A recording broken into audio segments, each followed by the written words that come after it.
Je ne pense pas que Fally, pour passer la toute première photo, c'est le premier artiste de la République moitié du Congo, musicien, il y a la République moitié du Congo, oh, il y a Betty, morceau, il y a musique chrétienne. Je ne pense pas. Et tout ça là, pourquoi? Parce que dans l'auto tout à l'heure, c'est Fally. Il y a d'autres artistes qui ont ma musique, mon morceau, il y a un musicien chrétien, et ça l'appelle le retard. Mike Kalama, il passe à la Fally, le retard, Fally, Mbappé partie net. Et ça, dans le cadre d'évangélisation. Justement, c'est ce que c'est l'image en fait, c'est l'image des artistes chrétiens, Sabiso. Ils sont plus chrétiens que chrétiens musiciens. Si déjà, tu as dit que musicien chrétien, tu es parti dans le qui n'est qu'à peine dans le cadre d'évangélisation. Depuis qu'il fallait un couple de boulot, partir peut-être dans Gambie. Bonjour, bande de Roland, www Congo Plus TV, Congo Plus TV, Pichakium, les soldats de la presse congolaise. Merci beaucoup, c'est bien moi votre humble serviteur. Si pour me comprendre l'équipe de la presse congolaise,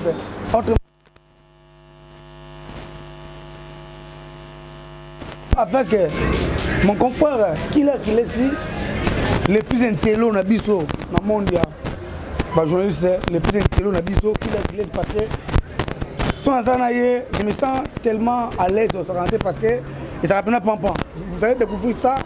On a aussi beaucoup commenté Boloba. Il est devenu la t-shirt de presse de Fally Poupa pour éviter. Il est ici pour éviter. Dans la forme, faire go là. Pour éviter. Qu'est-ce qui se passe avec qu'il est ici? Trop Fally et puis maintenant il est devenu à coma. Il n'est pas devenu, il est maintenant chez Vincent Toulouse à travailler. On a son ami. On a évité pourquoi manque à site. Pour nous, nous devons éviter. Tout ce monde qui est à donc il y a vraiment des débats. Moi débat voilà. Merci beaucoup à Pichakium, le soir de la presse congolaise. Merci beaucoup à Matoto Kalamba. Merci beaucoup à Freddy Maléo. Merci beaucoup à Edouche Kabouikou le 28 juillet. Marche de santé, pourquoi pas nous à Kinshasa avec Edouche Kabouikou. Merci beaucoup à Magabi Makuta. Sabin Miniki, merci beaucoup à toi. Merci beaucoup à Plamedi Mba qui est derrière la caméra. Richou à tout Montréal. Merci beaucoup à Adou Fiso Massala. Si mon caméraman Plamedi Mba qui est en accord avec moi, Alexandra Killer, si bonjour Killer. Bonjour mon très cher frère, ami, tout le temps, parce que toi et moi déjà c'est une histoire très longue. Donc au bril suprême, Moli Moné va bien au Gogan. Bon, on a mis ça au Moli Moté au bril suprême parce que Moli Mo et c'est le roi palpable té donc ça dit Moli Mo c'est le mot dans la tête.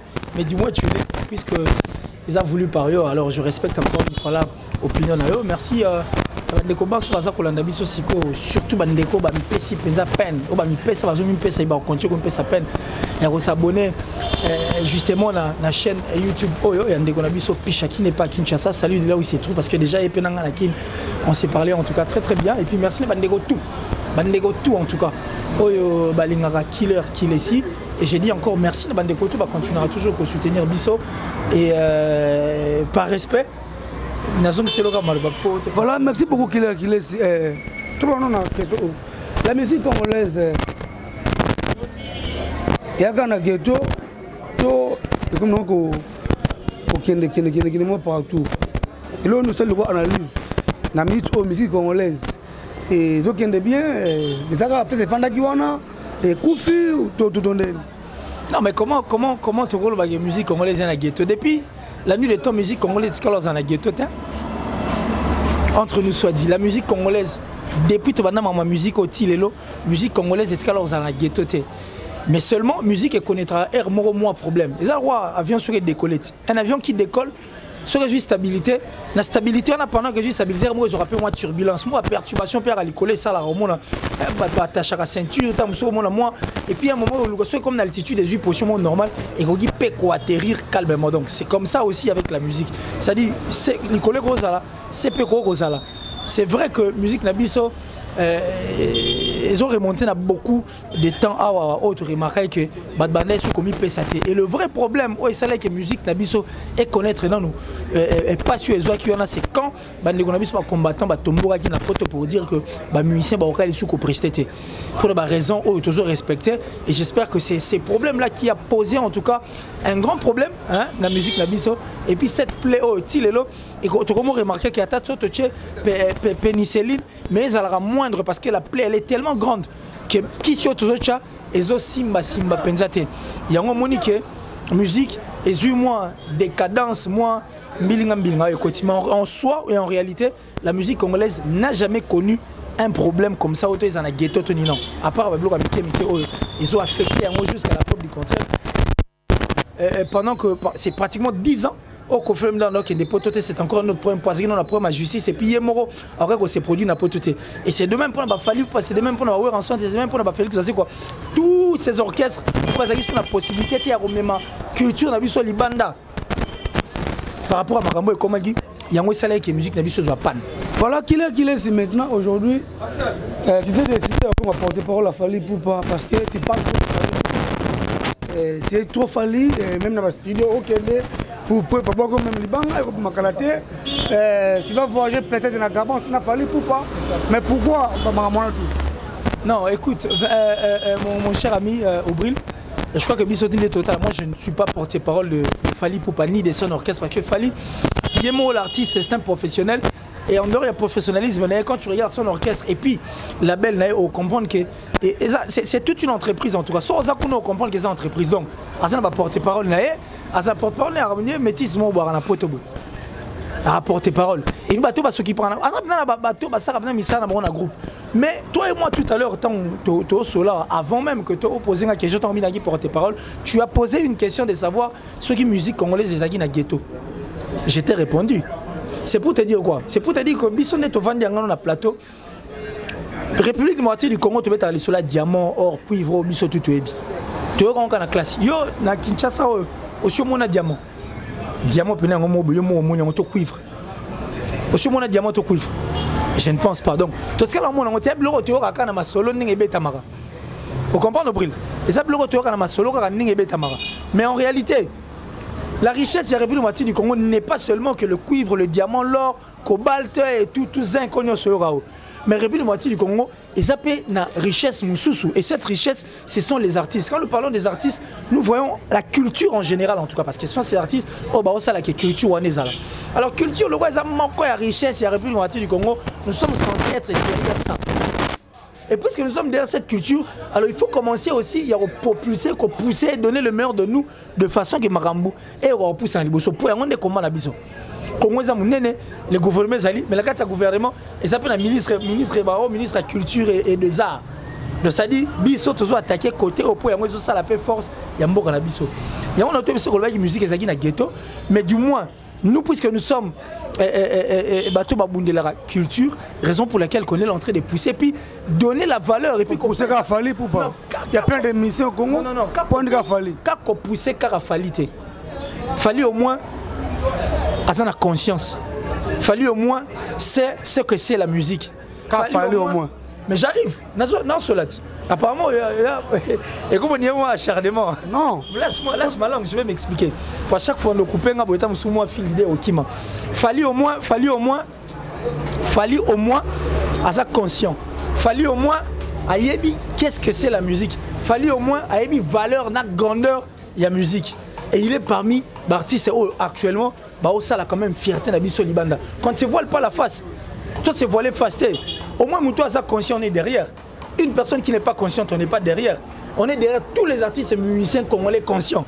Mais du moins, Fally nous prouve combien, bien, et nous prouve combien il a le souci, peu importe intérieur, peu importe caractère, peu importe ce que les gens vont dire de Fally Ipupa. Mais nous autres là, nous sommes pour Fally artistiquement parlant. Qui est là, salut. Faire ne l'est pas. Salut, qui est là. Faire ne l'est pas. J'arrive, toi qui es progressivement. Je vais maintenant m'expliquer tant que tu n'as pas. Je le bien m'a faire roi, monsieur dit toi là moi pour me faire. Dans le bien. Depuis tu vas à Kinshasa oyo. Ngana to za aw. To zo ngana 2017. Ko to chata 2018. 2018 tilelo. Hein? Ma musique est bêtement. Artistes et musiciens, presque une grande partie d'artistes et musiciens congolais dans les TV est belé. En dehors, il y a JB Naoura parce que on a quand même fait un effort sorti sur la mais JB ça date depuis que l'album, depuis qu'après ça a mis sur le sous-album, mais nous sommes en train d'attendre bientôt là-bas le match Salut Papa Chéri et je parie que tous ont calaté. Tous ont en 2018 ans. Qui ne sait pas que artistes et musiciens RDC belé bandol il a remis album soi-disant mamba politique et relier mamba politique et les cas et permettre que marambo qui ende permettre que album bête. Qui ne le sait pas. Ah, mais Fally nous a prouvé le contraire. Il s'est emmené avec un album depuis l'année passée, avant même l'élection. Étant l'élection, nous tous nous étions là en train de danser et vivre au rythme de cet album. C'est un artiste qui nous prouve combien combien pour que culture qui est de pourquoi ne pas être derrière lui. Tout à l'heure là, couple Boloba, pardon, porter Fally pour prendre un thème comment un artiste qui est professionnel au lobby à cause de branche il y a un thème où un artiste sans consulter pour notre doté. Balobara adage moi le baro moni bolingo so banyo ne bandeli et bandeli ya donc ça dit et loka liboso bo ça na bolingo ne bandeli yango tikala par exemple ce qui déjà ne bandeli bandeli ko kabela moi si mon mingi et tikala bon ba no mo ni so na pc mon mingi ta ozonga souté. C'est l'image que les artistes musiciens chrétiens nous ont donnée. C'est-à-dire les musiciens chrétiens biso to bi ke baza plus côté chrétien, côté Jésus. Tant ba beta la musique na bango c'est la raté en retour au Mouréa pour na bango c'est la Nzambe a fouta bango c'est la mongo penza ils sont plus d'abord dans l'évangélisation et le reste est en assima. Je ne pense pas que Fally pour passer la toute première photo c'est le premier artiste de la République démocratique du Congo musicien il y a République démocratique du Congo oh ya beti morceau moi ya musique chrétienne. Je ne pense pas. Et tout ça là pourquoi parce que dans l'auto tout à l'heure c'est Fally. Il y a d'autres artistes qui ont ma musique ma morceau. Il y a des musiciens chrétiens, et ça l'appelle le retard. Mike Kalama, il passe à la Fally, il fallait Mbappé partir net. Et ça, dans le cadre d'évangélisation. Justement, c'est ce que c'est l'image en fait, c'est l'image des artistes chrétiens, Mbappé Sabiso. Ils sont plus chrétiens que chrétiens musiciens. Si déjà, tu as vu que musiciens chrétiens, tu as parti dans ça, qui n'est qu'à peine la cadre d'évangélisation. Depuis qu'il fallait Mbappé, tu as mis couple Bouloba, parti en Mbappé, peut-être na Gambie. Mais parti on a fallu azuya na memia ngoti ta musu mboka mo boto kana ite mutu mo pas comprendre que nzamba za na valeur boya to sambela nzambe peut-être ça peut encore une fois là réconforter une personne. Cela ne veut pas dire que moi pour le roi fallait bêtiser moment là parti on est captivé peut-être il y a de ces gens qui ont été captivés par cette partie. Mais par exemple on nzamba za important faut to sambela. C'est l'image au fait que les musiciens chrétiens nous ont donné avant. Et ça image qui bon ça trop chrétien qui pendant ma cambité mais c'est pourquoi Fally pour pas ayembi neka et puis ce n'est pas mauvais Fally et congolais. Maman Nabiso, couple Bouloba, Azapé congolaise, on va toujours arranger parce qu'ils sont tous artistes. Les artistes entre eux, ils s'entretuent. Pourquoi? Parce que et puis ça comme il y a Moko Nabiso, il bande de ma culture Nabiso loin. Donc c'est ça. Analyse Mouké, Wilson a limité moi en effet là officiellement. Pendant que moi j'ai regardé l'autre fois, émission à Papi Moment à Magui Ferré. Lorsque Ferré disait pour tenir la carte à Moutema, au rançon à Salaye, à Tchiko Bo son amoté, parce que Bananaye, quand on va pour maman, on a les lacs, mais l'autre loi, vous rançon à limiter officiellement. Comment tu as contradiction, moi, mon coton? Contradiction comment?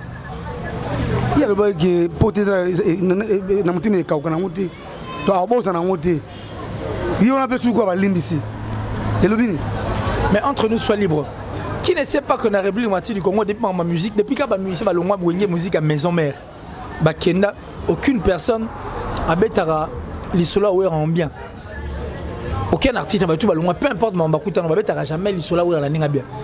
Et puis on a sorti ma ramba fait rigole à l'époque comme on a notre chabou. Sorti ma vérité. Sorti ma babi. Sorti ma maman à l'église. Et bien, on attendait qu'il y ait une paix. C'était un grand souci pour nous.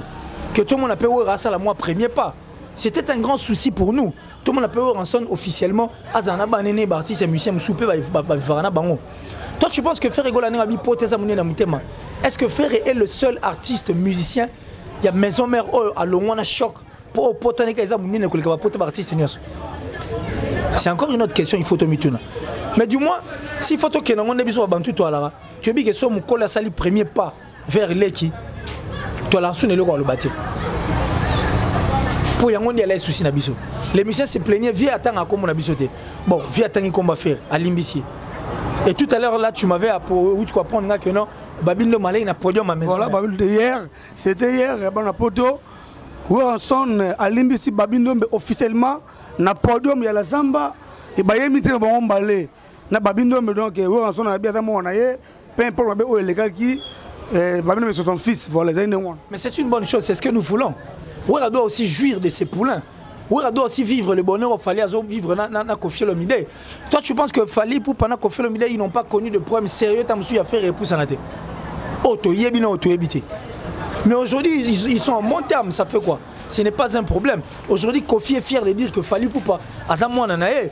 Et si aujourd'hui Fali Poupa est Fali, c'est grâce à Kofi Olomide. Peut-être que Mabé ou Yamonaki Mabé au départ, Yango Sali que Lelo est motivé à repasser sa sous énergie dans mon ça Azala Fali, c'est de même pour faire rigoler. Faire rigoler, il a reconnu que Weranson a propulsé ça qui est, mais il doit encore admettre que côté négatif ou à mon côté négatif, c'était aussi un côté positif pour lui parce que ce qui négativité est à la guide et ce qui négativité est à la guide, Alinga Zalara fait rigoler à la maison mère. Imagine un peu parce que si tu lobby, toi tu as fait rigoler à la maison mère, n'a fait rigoler. En fait, faire rigoler à BCBJ, tu as vu que papa Chira, non, c'est la penza penata à lui pour dire, mais Weranson était toujours derrière lui. N'a fait rigoler à Lelo, parents, il y a pas d'année, qui a des potes, net, donc Gambela bon marché. Et puis, faire rigoler, il a des maisons partout ici, sur toute l'étendue de la ville de Kinshasa. Toi, tu penses que faire rigoler à Lelo, n'a fait rigoler pour qu'on banding. Tout ça, là, il faut aussi dire merci à Weranson. C'est vrai que ma baise alors. Mais soyez Moutoumou à reconnaître que Assali Mabeto, Moutoumou à reconnaître que Assali Mama Sengio, Abibon, na Limbisio. Il a admis. Moutou à Limbisi à reconnaître que Assali Mabé ou à reconnaître que ma baise qui. Alors, tout est passé à auto vivre vie moi à Sika. Je dirais que s'il n'y avait pas de négativité, de faire rigoler ça fait roisa les lotis. C'est parce qu'il y a eu cette négativité de celle qui fait rigoler. Abunda les sous davantage et pour ça azalelo le padre grand chanteur à Mboka Nabiso compositeur ou Diaro Saralate à Chakabiso ba chair de poule. Alors Mimi Chike va très fâché contre Chibambalo parce que à ça qui photo selfie na poto na c'est Léo a fini Fali Poupa c'est Léo a Fali Poupa et Chibambalo a dit moko ya ba bureau a Fali Poupa. Mimi Chike va très fâché ça ba image ba audio en disant qu'il fallait pour soit Limbisi Chibambalo hier à la surtout membre ya Okasa Fali Poupa te qu'en dit-il? Mimi Chike va biso il fallait à Limbisi Chibambalo en tout cas là sous membre te. Mimi Chike va na Fali babani en place ni. C'est la question qu'il faut d'abord se poser. Et puis Mimi Chike va actuellement elle est qui? Nanenga bien pour empêcher Fali à Okakolimbisa Chibati. Oui, bah, histoire à Fali na Chiba. Fali n'est pas l'ami de Chiba. Chiba est petit à Fali. Petit frère en âge. Fali a master, il y a grand frère à Chiba. Donc ça dit, c'était même plus qui m'a saoudé de Sil et le moi. Ça dit, il y a grand frère à Chiba. Fali pour. Donc, il y a grand frère à Chiba direct. Donc ça dit, c'est plus qu'une famille. Donc tu vas à pire petit na bango et par contre comme les alanga na rosa muningo mais tu na parler boy petit no mo na sepel na makile tout ani tout comme na so zalana. Ça c'est une histoire d'amour et puis c'est une autre histoire. Ça dit quand je parle de l'amour, je parle de l'amour fraternel. Vous comprenez? C'est une histoire d'amour fraternel entre Fali et Chiba. Qu'est-ce que Chiba a fait Fali de plus mabé que les Soumouyada na F na jardin d'Eden ou Rosa Ngabolimbis? Je ne vois pas. Et pourquoi Mimi Chike va faire seulement aggraver ou soit dramatiser cette histoire? Non. Si Mimi a de contentieux, non, écoutez, bon, ça viendra. Si Mimi a de contentieux, contentieux n'a rien à voir avec Fali Poupa. Et puis d'ailleurs, la grande sœur de Fali, Tina Poupa, a même dit ça, que Maramo Toro Bongsango à l'amiable, comment Boro médiatisant. Il n'y a rien de spécial, il n'y a rien de grave. C'est le Scrap n'est pas Satan. C'est Léo, 8 ans, ou soit 9 ans, avant qu'il y ait des poteaux. À Betanze, mon concours, il a fallu Poupa. C'est-à-dire Fali était là, il a assisté, il a même participé. Pour Betanze, le rôle là, orthothanasie. Ça prouve combien d'abord, Fali natif de Bandal, et aussi, c'est l'Oscam, il est natif de Bandal, mais Gustave, je le salue, duc de Ndal. Toi, tu penses qu'il va nous arabes ennemis libéla? Fali n'est pas Satan pour Léo n'est pas Satan pour Fali. Et puis Chiba pas à moi en Bandal. Il faut d'abord chercher à savoir c'était quoi en fait la circonstance où il s'allait que Bangba Koutana. Et puis Fali pour Panengaza n'a pas besoin de tout ça là pour à la Fali. Toi tu penses que maquiller la Chiba, tu maquiller la Muchikefa, ton nebi soto bête masula Fali ça Fali. Non, on peut se photo moi tout à l'heure à Outozana Stallone. Sylvester Stallone, Fali, il vient d'être avec Sylvester Stallone, il n'y a pas, et l'équipe même pas quelques jours. Bah, où tous à l'ensemble, va venir là. Hein? Tout à l'heure là, ils étaient là en train de parler. Bah, quand même une photo, bah, là entre amis. Toi, tu penses que bah, quand même une photo pour Biso, tu fais un plateau, pour Mimi Tike, bah, toi, pour Chiba, quand même une photo, c'est là, toi, pour quand même hériter, il fallait aller Sylvester Stallone. Je ne pense pas. Ce qu'il fallait faire, et dépend de ma quai la battue. Et ce qu'il fallait faire, et c'est qui déjà l'autre. Parce que qui déjà aujourd'hui, nous devons, il faut tout déplorer, et puis il faut tout tellement parce que qui déjà l'élo et rendre tâche difficile la musique, et rendre tâche difficile la théâtre, et rendre tâche difficile la culture, qui déjà l'élo. C'est-à-dire louer une personne au moment où il est sengaté. Et pour lui, m'a belé. Donc, Mimi Chikeva, Azam maman présidente, il a fait un club, il a fallu pour Panapoto. Alors, il faut seulement éviter, il y a un stimuler il faut éviter. Et puis là-bas, il faut avoir des kings à lobby. Non, non, non, ça c'est exposé. Il fallait qu'il fallait à la Ramoutoumoro très droit, il fallait à Ramoutoumoro bien. Donc, ça dit comme le roi, il fallait à Ramoutoumoro surnois. Or, ce n'est pas le cas. Dernière question, qu'il est conforme à Yopacho, RFI, Azaki, emprisonné dans le centre de rééducation pour Babengi Makala, héritier Watanabe a eu peine, il y a Robin Saïe. Oh, héritier n'a pas de ouais, ouais. Et puis, oui, à Facebook, il y a ma page. Merci beaucoup à Francis pour soutenir. Merci beaucoup à héritier Watanabe par rapport au soutien. Non, à Libanda. À soutenir. Il a payé l'argent. Qui a payé? C'est héritier Watanabe. Bon, je sais pas, c'est vérifiable. Attention, on a bien. Babilam ta kangsagi. Où rançon? La Bible c'est ce que moi je sais pas trop. Dans mon arrivée, on va dire que nous oublions la mémoire mon courte. Écoutez, Ouera n'est pas n'importe qui dans Mboko. Jibem Piana n'est pas n'importe qui dans Mboko. Alors si Ouera avait pesé de tout son poids, héritier ne fera rien. Parce qu'héritier n'est rien devant Ranson. Sur le plan financier, sur le plan musical, sur le plan tout. Parce que Mambaoué va saler héritier na basé ngota des fois peu musique et couf héritier va saler ngota. Lui héritier watana bo o tobet alisone a wata Gogan motona tembo tobet alisone a. Ce qui a occasion la chance, il y a au côté dans stade de Martyrs va balander la Tanzambala, il y a pembe ba cha croix ya couleur verte. Na comme mon mabo va balander c'est grâce à Ranson. Ouera n'est pas n'importe qui. Alors si Ouera pèse de tout son poids, héritier ne peut rien. Bah toi là tu as ma médaille. Tant qu'il y a combien d'artistes là tu as ma médaille. Artiste va reconnaître. Oui, mais quand artiste c'est pas ça qu'on critique dia. Tout cela pour comprendre grandir à Ouera. Il y a des ces artistes et musiciens dans Moko Baotika les bons appelés du peuple était. Nous sommes allés au stade des Martyrs. Nous sommes pas des folles bossons à pas on a bango. Alors il faut respecter les gars qui ont vécu et il ne faut pas chercher à allumer le feu. Place Montezate. Mais qu'est-ce que tu peux conseiller à Pacho RFI par rapport à Pacho est un journaliste. Il s'appelle journaliste. Alors un journaliste, c'est une personne qui est avérée, avertie, qui doit faire bien son boulot. Et Pacho, parce qu'il a été avec moi sur un même plateau en Horizon 33. C'est un frère très droit. Je n'ai pas compris comment est-ce qu'à quelle rencontre il y a meurtre, c'est je ne sais pas qu'est-ce qui s'est passé.